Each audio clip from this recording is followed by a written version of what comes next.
आज हम एक बहुत ही महत्वपूर्ण विषय पर बात करने वाले हैं, सुरक्षित पेरेंटिंग। बच्चे हमारे जीवन की सबसे बड़ी खुशी होते हैं, लेकिन उनकी सुरक्षा और उनके भविष्य निर्माण हमारी सबसे बड़ी जिम्मेदारी भी होती है। तो आज हम बात करेंगे कि बच्चों को हर उम्र में सुरक्षा कैसी दी जाए, उनको कैसे सुरक्षित रखा जाए।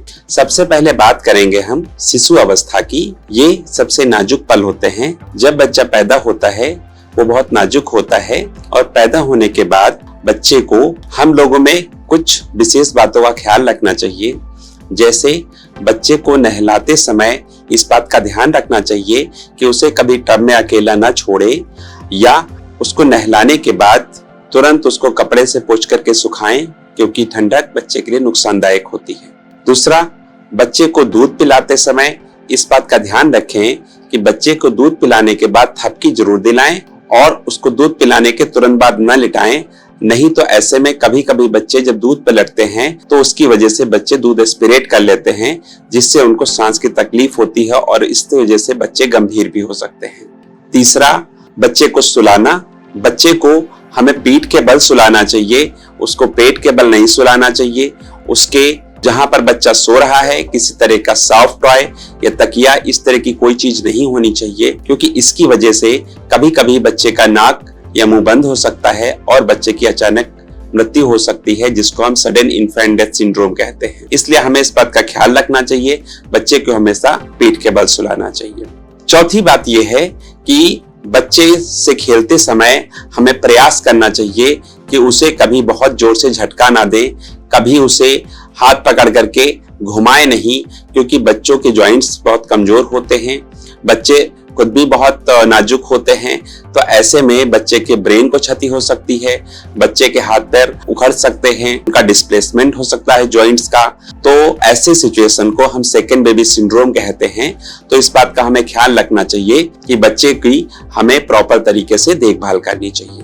इसके बाद बच्चा जब थोड़ा और बड़ा हो जाता है तो वो चीजों को अपने मुंह में डालने लगता है, जिसको हम माउथिंग कहते हैं। तो हमें इस बात का ख्याल रखना चाहिए कि बच्चे के आसपास का एनवायरनमेंट जो है वो साफ सुथरा रहे और ऐसी कोई भी चीज उसके आसपास ना रहे जो कि बच्चा मुंह में डाले तो उसे नुकसान पहुंचे। बच्चे के आसपास कभी गर्म चीजों को नहीं रखना चाहिए, चाहे वो बर्तन हो, चाहे वो प्रेस हो। इस तरह की चीजों से बच्चे को दूर रखना चाहिए, क्योंकि बच्चे पता चला उसको छू लेते हैं तो उसकी वजह से वो जल सकते हैं। दूसरे नंबर पर बात आती है प्री स्कूल चाइल्ड्स की, यानी toddler age group, that's is 1 to 3 years। तो इस उम्र में बच्चे बहुत ज्यादा क्यूरियस हो जाते हैं, बच्चे चलने फिरने वाले हो जाते हैं, बच्चे बहुत शैतान हो जाते हैं। तो इस उम्र में हमें इस बात का ख्याल रखना चाहिए कि वो क्यूरियोसिटी में बहुत सारी ऐसी चीजें करते हैं जो उनके लिए नुकसानदायक हो सकती है। तो इसके लिए हमें टोडलर सेफ हाउस के बारे में जानना चाहिए। टोडलर सेफ हाउस का मतलब ये होता है कि घर में अगर कहीं कोई भी धारदार चीजें हैं, जैसे मेज के कोने, तो वहां पर हमें उसका प्रोटेक्टर लगाना चाहिए, जिससे कि बच्चा उससे टकरा करके किसी तरीके की उसको चोट ना लगे। दूसरा, जो धारदार चीजें होती हैं जैसे चाकू हुआ या कांच की चीजें हुई, उनको हमें बच्चे की पहुंच से दूर रखना चाहिए। तीसरा, कभी कभी जो दवाइयां होती हैं, टैबलेट्स होती हैं, ऑल आउट होता है, ये सारे केमिकल्स बच्चे क्यूरियोसिटी बस अपने मुंह में रख लेते हैं, जो उनको नुकसानदायक हो सकता है। तो हमें ऐसी चीजों को बच्चे की पहुंच से दूर रखना चाहिए।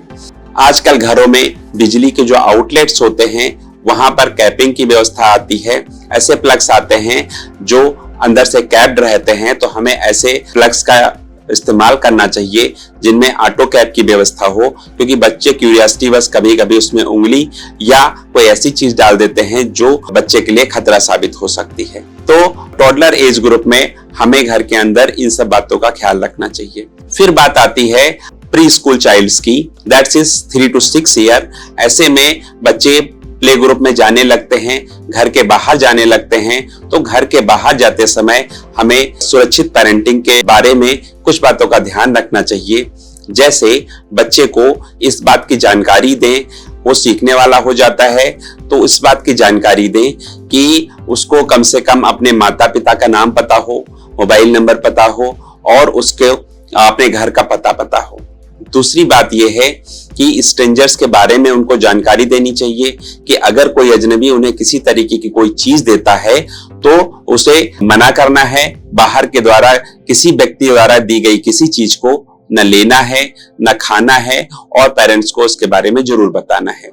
तीसरी, इस बात का ध्यान देना चाहिए कि जब भी बच्चे बाहर जाते हैं तो सड़क पार करते समय या बाजार में माँ बाप का हाथ पकड़ करके ही चलें। चौथा, इस बात का ध्यान रखना चाहिए कि बच्चे को कभी भी कार के अंदर अकेला ना छोड़ें, भले ही आपको 1 मिनट का काम हो चाहे 2 मिनट का काम हो, क्योंकि बच्चे क्यूरियोसिटी बस कभी कभी गाड़ी को लॉक कर सकते हैं या आप भी पता चला बच्चे को अगर बाई चांस भूल गए तो कार अंदर से गर्म हो करके बच्चे के लिए बहुत नुकसानदायक साबित हो सकती है। इसके बाद बात आती है स्कूल गोइंग चिल्ड्रंस की, दैट्स इज 6 to 14 ईयर्स। इसको हम लोग यानी कि मिडिल चाइल्डहुड भी बोलते हैं। तो इस उम्र में बच्चा स्कूल जा रहा होता है, तो स्कूल जाते समय वो खेलने की अवस्था में होता है। तो इस दौरान हमें सुरक्षित पेरेंटिंग के नाम पे इस बात का ध्यान रखना चाहिए कि बच्चा जब भी खेलने कूदने में ध्यान दे तो जो डेंजरस एक्टिविटीज होती हैं जैसे स्केटिंग हुआ या क्लाइंबिंग हुआ, जंपिंग हुआ, इस तरह की चीजें जो हैं उसमें सुरक्षा के सारे उपाय जो हैं वो किए जाएं।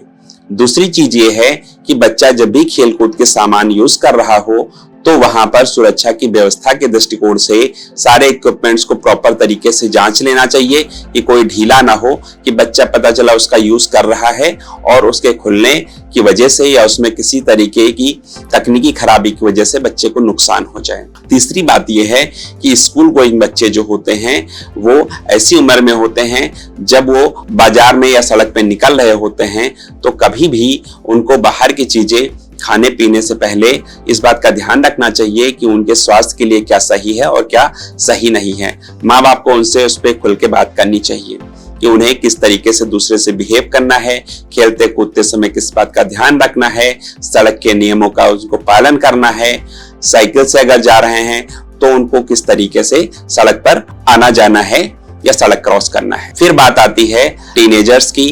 टीनेजर्स जो होते हैं ये ऐसा एज होता है जब बच्चे इमोशनली, फिजिकली काफी बदल रहे होते हैं। तो माँ बाप को इस समय बच्चे से खुल के बात करनी चाहिए, उनसे एक दोस्तीपूर्ण व्यवहार करना चाहिए और उनकी क्यूरियोसिटीज या उनके क्वेश्चंस अगर होते हैं तो एक दोस्त की तरह उसको सॉल्व करने का प्रयास करना चाहिए। खासकर लड़कियों में उस समय जो फिजिकल परिवर्तन हो रहे होते हैं तो उनकी माँ को उस समय उसको सपोर्ट करना चाहिए और उससे खुल करके फिजिकल ग्रोथ के बारे में बात करनी चाहिए। दूसरी चीज, हमें इस बात का ख्याल रखना चाहिए कि टीनेजर्स में बच्चे इमोशनली बहुत ही अनस्टेबल होते हैं, तो इसलिए उनको पूरी तरीके से इमोशंस को समझते हुए उनको सपोर्ट करना चाहिए। बच्चे अपने करियर को लेकर के भी इस समय थोड़ा सा इमोशनली काफी अपने आप को इनसिक्योर महसूस करते हैं, तो माँ बाप को उन्हें एक सपोर्ट करना चाहिए। चौथी इंपॉर्टेंट बात है कि इस समय बच्चों के अंदर बहुत ही अलग टाइप के चेंजेस होते हैं। उनके अंदर सेक्सुअल एक्टिविटी को लेकर के भी क्यूरियोसिटी होती है, तो उसके बारे में भी माँ बाप को खुल के उस पर बात करनी चाहिए। सेक्सुअल एजुकेशन एक तरीके से टीनेजर्स के लिए बहुत जरूरी है, जिससे कि उन्हें उसके नुकसान के बारे में पता चले। और इसके बाद जो बात आती है वो ये है कि जो सुरक्षित पेरेंटिंग है ये कोई एक दिन का काम नहीं है, ये कोई पढ़ने की चीज नहीं है, ये एक अनुभव से आती है। माँ बाप ने जो अपने जीवन काल में बचपन से लेकर के बड़े पल तक खुद महसूस किया है और खुद अनुभव किया है, अपने बच्चे के लिए उन्हीं सब बातों का ख्याल रखना चाहिए। एक कॉन्टिन्यूअस प्रोसेस है और हमें इसके महत्व को समझते हुए इस पे विचार करना चाहिए और सुरक्षित पेरेंटिंग के बारे में जो बिंदु मैंने बताए हैं उस पे ध्यान देना चाहिए। धन्यवाद।